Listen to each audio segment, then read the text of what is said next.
नमस्कार दोस्तों, मैं रंजन। आप सभी का स्वागत है आपके अपने YouTube channel triple ed classes में। आज के इस वीडियो में हम साइंस के बारे में जानेंगे, साइंस के बारे में हम समझेंगे। चलिए तो स्टार्ट करते हैं हम। सबसे पहले साइंस।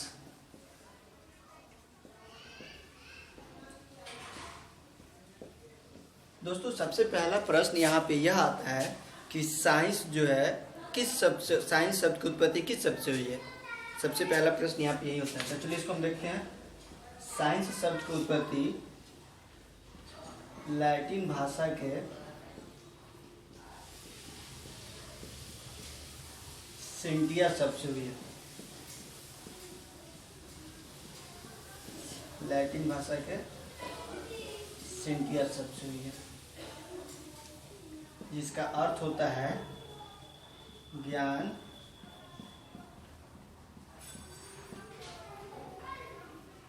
या जानना।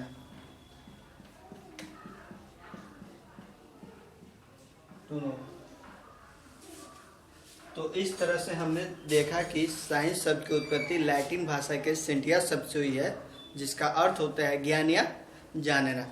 यहाँ पे दोस्तों एक चीज़ समझने वाली बात है। यहाँ पे लैटिन भाषा बहुत तो बच्चों को यहाँ पे प्रॉब्लम, यहाँ पे समस्या होती है।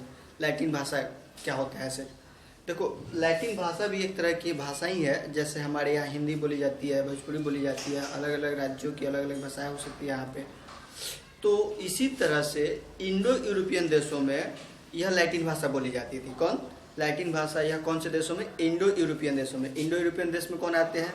वेटिकन सिटी आता है, इटली आता है, और उधर आसपास के सभी देश आते थे। यह समय के हिसाब से धीरे धीरे यह लैंग्वेज क्या हुआ, ऑब्सोलेट होते चला गया, और इसको हम डेड लैंग्वेज भी कहते हैं। इसी तरह से एक और भाषा होती है ग्रीक भाषा, जो ज़्यादातर हमारे साइंस में इसका उपयोग होता है। लैटिन भाषा का, ग्रीक भाषा का हमारे साइंस में इसका उपयोग होता है। तो लैटिन भाषा और ग्रीक भाषा में थोड़ा सा हम यहाँ पे समझेंगे। हम लैटिन भाषा जो और ग्रीक भाषा में क्या डिफरेंस है। लैटिन भाषा जो होता है, जिस शब्द के अंत में इंग्लिश वर्ड में लोजी है वह लैटिन होता है, और जिस शब्द के अंत में कल्चर है वो आपका ग्रीक होता है, ग्रीक भाषा होता है। ठीक है, जैसे देख लेते हैं।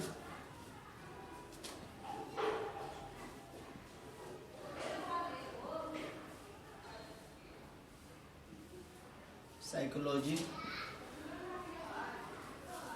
फिजियोलॉजी होता है, सोशियोलॉजी, एपीकल्चर। इस तरह से सोशियोलॉजी है, फिजियोलॉजी है। इस तरह से जिस शब्द के अंत में लॉजी आता है, साइकोलॉजी है, फिजियोलॉजी है, सोशियोलॉजी है, ये सभी शब्द क्या होते हैं आपके, मैक्सिमम वर्ड यह लैटिन भाषा में जाते हैं।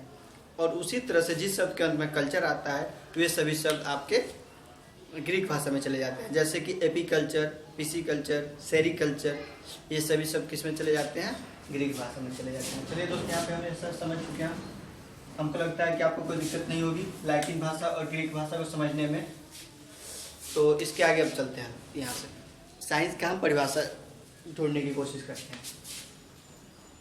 साइंस का डेफिनेशन क्या होगा? अर्थात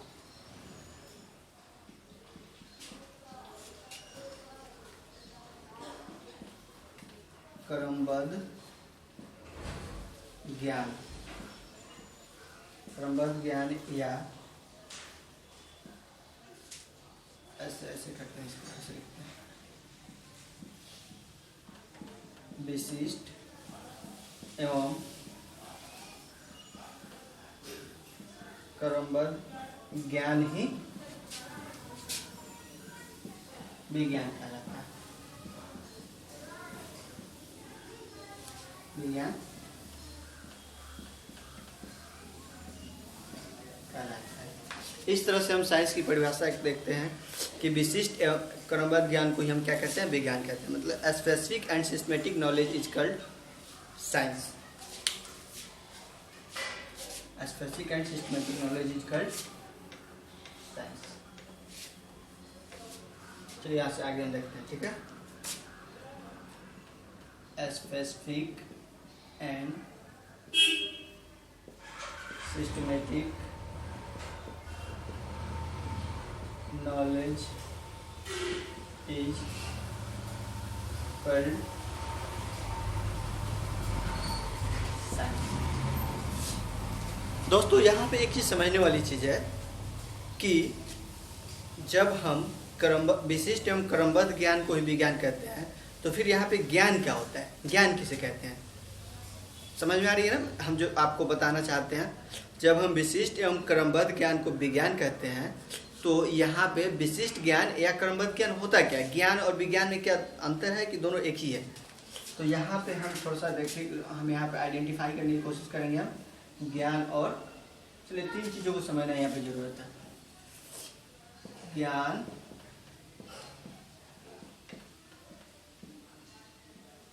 क्रमबद्ध ज्ञान और उसके बाद विज्ञान। चलिए इसको समझते हैं। ज्ञान,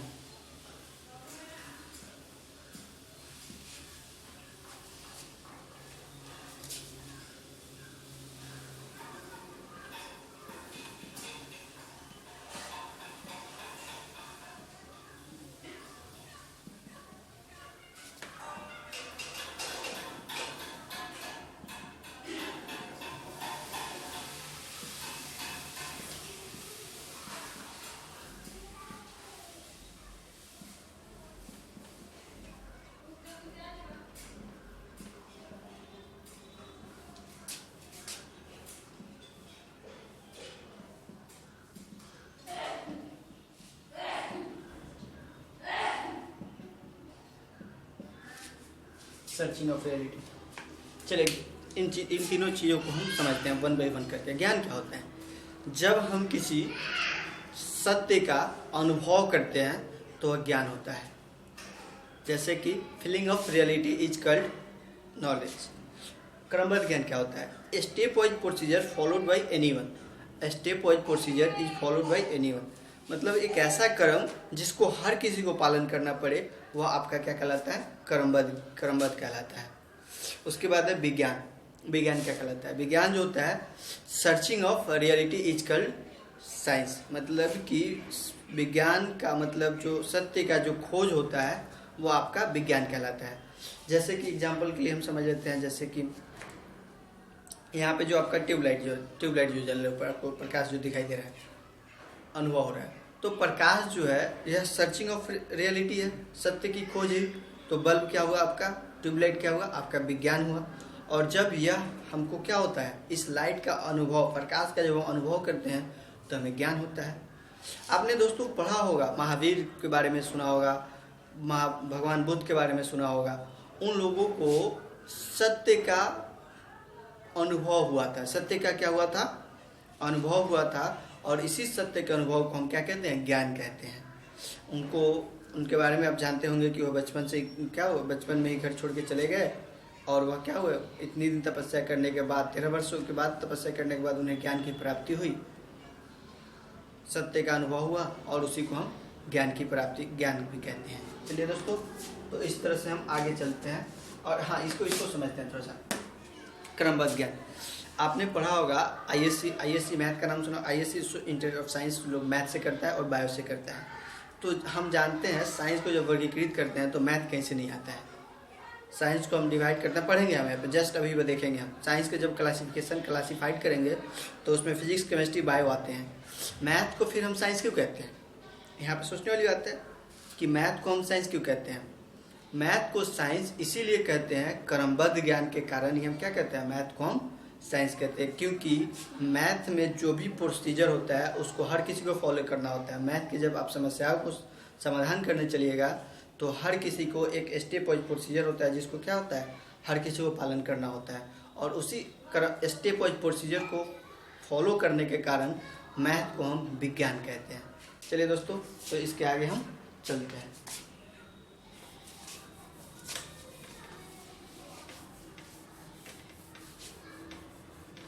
हम अब साइंस को क्लासिफाई करेंगे, वर्गीकृत करेंगे। साइंस को क्लासिफाई करेंगे हम। साइंस को मुख्यतः 2 भागों में बांटा गया है। कितने भागों में बांटा गया है, 2 भागों में बांटा गया है। Real science and pseudo science होता है। क्या होता है आपका, पीस में साइलेंट रहता है, स्यूडो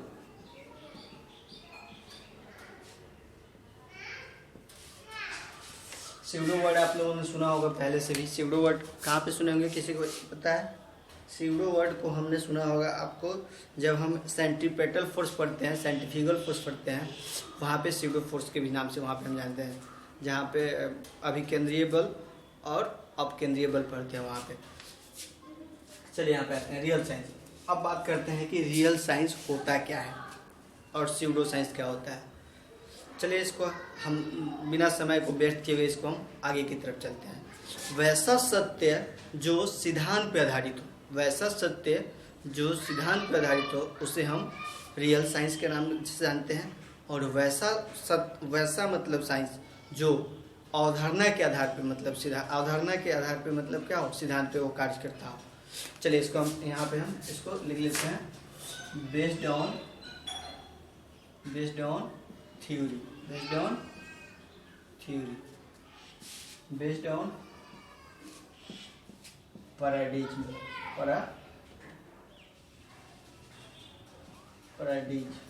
होता है। इसको हम सिद्धांत के नाम से जानते हैं और इसको हम अवधारणा के नाम से जानते हैं। चलिए यहाँ पे चीज़ें समझने वाली है, थ्योरी। फिर अब बात आती है, जब यहाँ पे हम समझ गए कि सत्य विज्ञान जो होता है सिद्धांत पे आधारित होता है और स्यूडो साइंस जो होता है सदम विज्ञान। तो यहाँ पे हमने नहीं लिखा है, इसको लिख लेते हैं सत्य विज्ञान, और इसको हम हिंदी में कहते हैं सदम विज्ञान।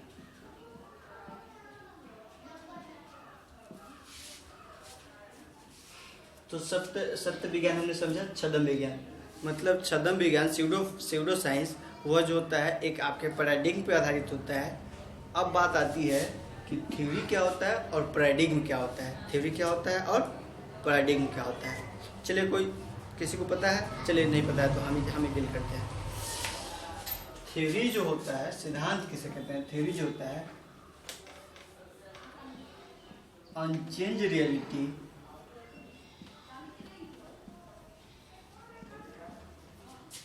और यह होता है चेंज रियलिटी।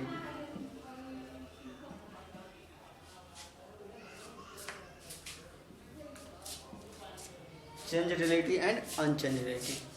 चलिए इसको समझते हैं। इसको कहते हैं अपरिवर्तनशील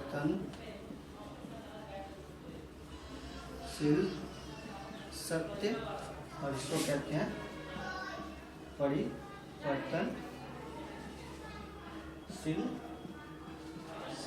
परिवर्तनशील सत्य। तो अब यहाँ पे बात आती है कि परिवर्तनशील सत्य क्या होता है, अपरिवर्तनशील सत्य क्या होता है। वैसा सत्य जो समय के साथ, समय के बदलने से, व्यक्ति के बदलने से, स्थान के बदलने से नहीं बदले। फिर से एक बार, वैसा सत्य जो समय के बदलने से, व्यक्ति के बदलने से और स्थान के बदलने से नहीं बदले उसे हम सिद्धांत कहते हैं।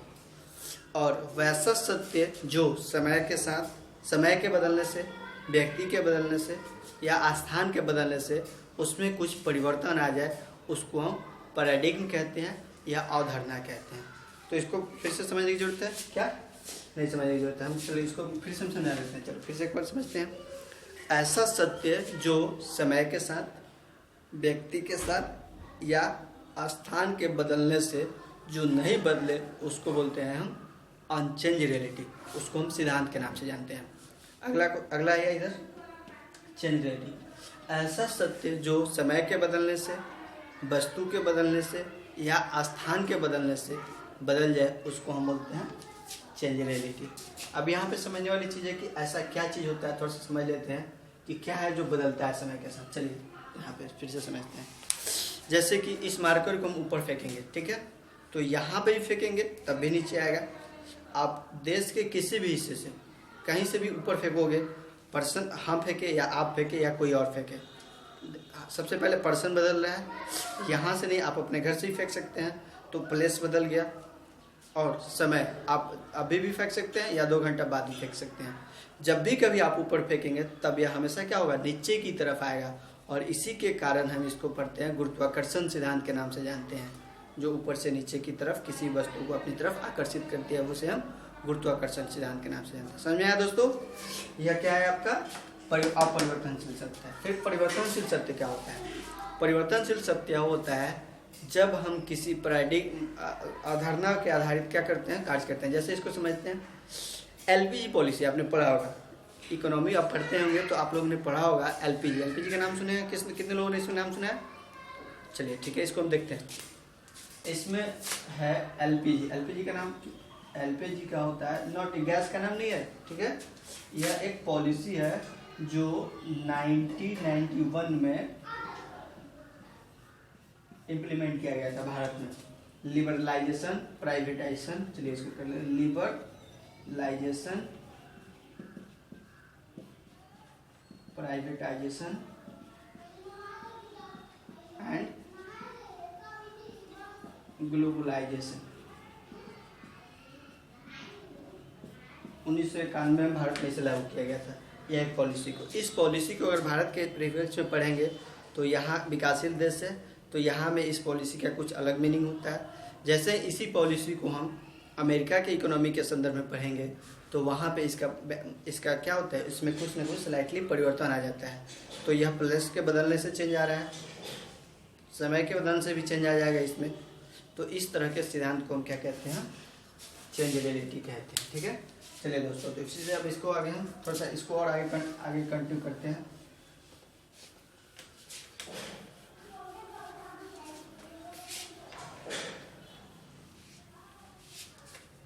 क्या था यहाँ पे, हमने क्या देख रहा था, क्या देखे थे हम लोग,